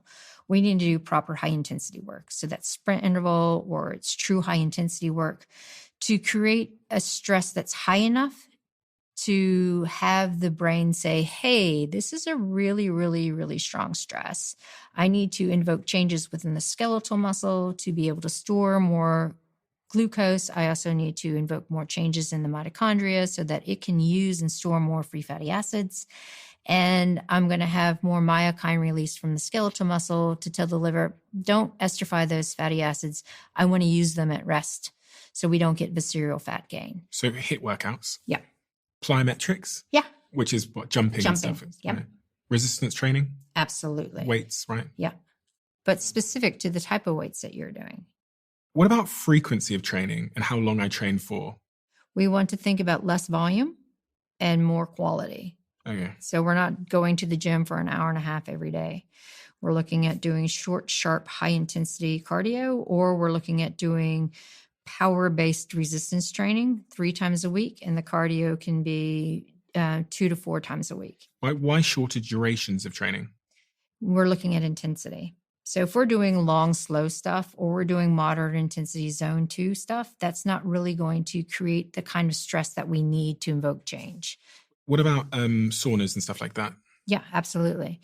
We see that women who go into the sauna get better control over things like hot flashes because it's all about temperature and temperature control. So if the blood going through the brain is really hot, it understands, hey, this is what hot is, and can then have subsequent peripheral changes for controlling heat and understanding heat, as well as central changes to understand heat. And what about food through menopause? Is there a specific diet that I should be thinking about for menopause? We want a higher protein intake, of course, because as we get older, we become more anabolically resistant to protein. So that means our body isn't responding as much to the amino acids. So we need a higher dose to invoke muscle protein synthesis and bone regeneration, nerve regeneration. Mm-hmm. Also knowing that the recommended daily allowance that's out there for protein, especially for women, is based on sedentary older men. So it's not really adequate for what we're looking for. So we want higher incidence of protein at regular intervals across the day. And again, taking care of that gut microbiome. So we want a lot of colorful fruit and veg. That also helps with blood glucose control, as well as creating that diversity so that we are able to reduce the amount of bacteria that is responsible for storing body fat. We want to have that great amount of diversity of gut microbiomes great diversity of the gut microbiome to have more of the bacteria that says, hey, you know what? We want more lean mass. We want to have less body fat. I noticed earlier on when you talked about hormone therapy, you referred to it as menopausal hormone therapy as opposed to hormone replacement therapy. Yeah. Most people say HRT. Right. Why do you say something different? Yeah. I got a lot of my chops in menopause work through the Women's Health Initiative. And I'm not going to apologize for that cohort because this study was designed to look at older women going through perimenopause or going through menopause, and does it work? So there's a whole issue around WHI and other things. But when we look at specifically women who are going through menopause or perimenopause into menopause, we're not looking to replace hormones. We're looking at a therapy to attenuate change. If we're looking at hormone replacement, that could be thyroid. That could be premature ovarian failure that we need to have some estrogen and progesterone. We're looking at menopause and perimenopause in itself. We're looking at using a hormone dose that is a very low physiological level so that we don't have symptomology. So the body is not going to have vasomotor symptoms and is not going to have mood changes and is not going to really have an incredible amount of body composition change. If we're replacing hormones, people have the idea that it's going to be the same physiologic level as when we are in our reproductive years, and that's not the case. Is there also a bit of an underlying notion that women are using these hormones as a way to stay young? And when you say replace, you're kind of implying that they're fighting against something. Yep, that we are replacing our hormones to stay young and be in our reproductive years. So we look at Western society, and I like to use the cast of Friends as an example from 90s to now, right? And we see that the cast of Friends women all have a certain look that they've had to maintain in order to be viable in Hollywood, which means that they're thin, they have good body composition, don't have any wrinkles, they have really good lustrous hair. And that's the image that women have now of how they're supposed to age. Where men, not so much. We see the images of men who are aging becoming more demure, I guess. So they have gray hair, they have some wrinkles, they're very distinguished, and that's the image we have of men aging. There's a huge disconnect in society. So when women start to experience perimenopause, it's a definitive point of aging. And people are afraid to age. Everyone's afraid to age for the most part. The idea of aging gracefully or embracing it hasn't quite gotten to the mainstream. So when someone's like, here's some hormones to replace so you can stay young, people are like, great. But we look at the research and it's not about staying young. It's about slowing the rate of change that's so severe that creates quality of life distress. And we also see that the research isn't there for maintaining brain integrity to prevent dementia, which is the other thing that's floating around. It's not there. There's no evidence to show that taking hormone therapy is going to stop dementia. So there's lots of things out there that's a disconnect. And trying to say it's menopause hormone therapy is one way of getting people to understand that it's not an anti-aging agent. It's something to help with this phase of a life and to help get through so that we don't have severe changes to our daily life and who we are as a person. Is there anything else that we need to talk about as it relates to menopause? Just want to make sure we've covered it all. It gets better on the other side. I think that's something people don't talk about, is perimenopause is such the conversation now with all the conversations around hormone therapy, exercise, lifestyle, but no one talks about the other side. Once you've gotten through perimenopause, do my joints stop hurting? Do I stop having all these sleep interruptions? Do I stop having to worry about my bones? And if you're putting in the right lifestyle changes to maintain bone health, yes. On the other side, everything becomes a new normal without the pain and dysfunction, because it's the shift in hormones that's creating so many different issues with every system of the body. So if we get through this with really good interventions for preventing or attenuating the changes that are happening, the other side is much better. And for women with PCOS or endometriosis, is there anything that they need to be thinking about as it relates to exercise or nutrition? Yeah, so there's, I guess, a huge misstep in the understanding that endometriosis is an inflammatory response. Yes and no. There's some more emerging evidence that it could be a bacterial or a viral cause. But with regards to endometriosis, we see that if you're able to use some cold water therapy, for the most part, so a cold water plunge, around the time that you think about ovulation, where after ovulation you have endometrial growth, it reduces the total inflammatory response so that the endometrial lining doesn't grow as much, so you don't have as much growth of endometrial tissue outside of the uterus. Okay. So we're looking at how do we stop that extra growth? We can use environmental cues to help with that. So that's that cold therapy. If we look at PCOS, it's all about a higher androgen count, and we have more insulin resistance, and how we're training for exercise is all about how do we control that insulin resistance. So we look at high intensity, we look at using resistance training. So women who have PCOS, they have irregular cycles. So we can't use the menstrual cycle as an indication of stress. So we have to look at things like heart rate variability. We have to look at properly putting in intensity and resistance training to work with blood glucose levels to, again, attenuate some of the symptomology that comes with PCOS. What is the most important thing we haven't talked about that we should have talked about? That this conversation isn't just for women. I'm very grateful that you're very excited about the menstrual cycle, but I think a lot of people kind of tune out when we start to hear conversations about women and conversations about sex differences, but it's for everybody. Because if we're going to push forward and understand how we need to do research to improve the health of women and men, then it's a combination in the conversation. So I'm very appreciative to men who come into the conversation and men who are in the room, and very appreciative of you for having these conversations, because then it pushes it out and makes it normal across the board. Yeah, and the reason I have these conversations is because it's a lot of my conversations at home with my partner. We spend so long talking about her menstrual cycle and about when she's ovulating, and she talks to me a lot about how she's feeling because of that, and certain things we should be doing. Even when we're thinking about like how to spend the weekend, it's often decided through the context of like her cycle. And then obviously we're in the phase of life where we're going to try and have kids now, so we're thinking a lot about it there. But then just more broadly, you know, if something is having such a significant impact on a woman's life, which I think it does have significant impact, things like menopause and the menstrual cycle generally, then I'm going to interface with women my whole life.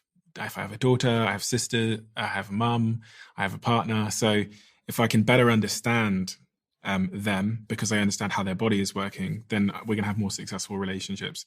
And frankly, a year ago, I didn't even know what menopause was. Yeah. So yay. To be fair, I didn't even know what a menstrual cycle really was a year ago. I knew that women had periods, but I couldn't have told you with great confidence that different things happen throughout the cycle and that it was 28 days long. I really had no idea. And I'm like 32 years old. And I don't really care about admitting that. People be like, oh, you do. But I don't really care, because I know there's a lot of people out there that feel the same way. And That's awesome. And we're like not allowed to admit that, because then you get people attack you or whatever, but who cares? I had a PhD student who came up to me and he's like, my partner has something to tell you and it's going to come through me. I was like, okay, what is it? He said, she said to tell you that I know more about the menstrual cycle than she does. Yeah, really? I was like, awesome. Because he was looking at women in the heat versus men in the heat. So he had to understand the menstrual cycle and how all of that came. And then that upskilled her. So it came in the opposite. Instead of her trying to upskill him, he upskilled her. We don't really learn about this stuff in school. No. Nobody ever told me about it in school. Do women learn about it in school? Not anymore. It's been cut. All the health programs and everything have been cut. So, it's really like I give talks and the rooms get full of parents who want to know what's happening. Like I give talks for young kids who are, surf life saving or whatever, just explaining it all.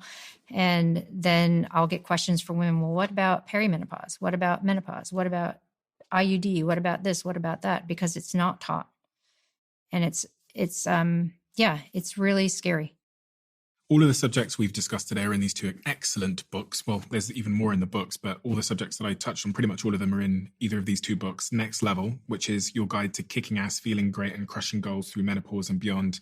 And your book Raw, which is match your food and fitness to your unique female physiology for optimal performance, great health, and a strong body for life. I would not have been able to read that if I had eaten today. I would not have maybe been able to. If you had a protein shake, you would have been able to read it. Even better, maybe. We have a closing tradition on this podcast where the last guest leaves a question for the next guest, not knowing who they're going to be leaving it for. Mm-hmm. And the question that's been left for you is, if you have children, what is the most important message you would pass on to them? If you don't, then what is the most important message you would have passed yourself as a child? I have a daughter. Mm-hmm. And the most important messaging that I keep giving to her is to be empowered, to ask questions and to be empowered. And she'll often say, well, what does that mean, Mom? I'm like, you have a question, you ask it. Don't be afraid to ask it, because if you don't know, you don't know. So society is very changing. I want you to be empowered and be educated and have the confidence to ask questions. Stacey, thank you so much for the work that you do. It's incredibly important. And it's so wonderful that people are shining a light on some of these differences between men and women. Because like me and my partner's trained together. We work out. It's a big part of our relationship in life. And now, having studied your work, which was absolutely fascinating to me, because it was a first for me to understand that there was any differences in these sort of things that have been pushed on us in culture in terms of exercise, nutrition, cold plunges, fasting, etc. Absolutely fascinating.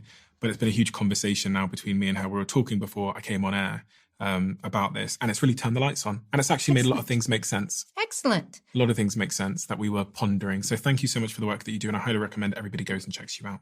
Thanks so much. I appreciate it. Are you going to make her eat before you go training now? Well, I don't know. I actually did send her a screenshot of that particular part, because we have the same routine, especially on the weekends when we're together. We get up, we have the coffee, then we go to the gym. Yeah. We train, and then we go and try and find something to eat after. Mm-hmm. So I'll she leave could it up have to protein her. coffee. Yeah, maybe that's a good idea. Maybe I'll leave it up to her. Listen, I'm never going to tell her what to do, so I just sent her the research. Okay. Encourage her. Yeah, I was like, look at this. You'll find this interesting. So yeah, we'll see. Awesome. Thank you so much, Stacey.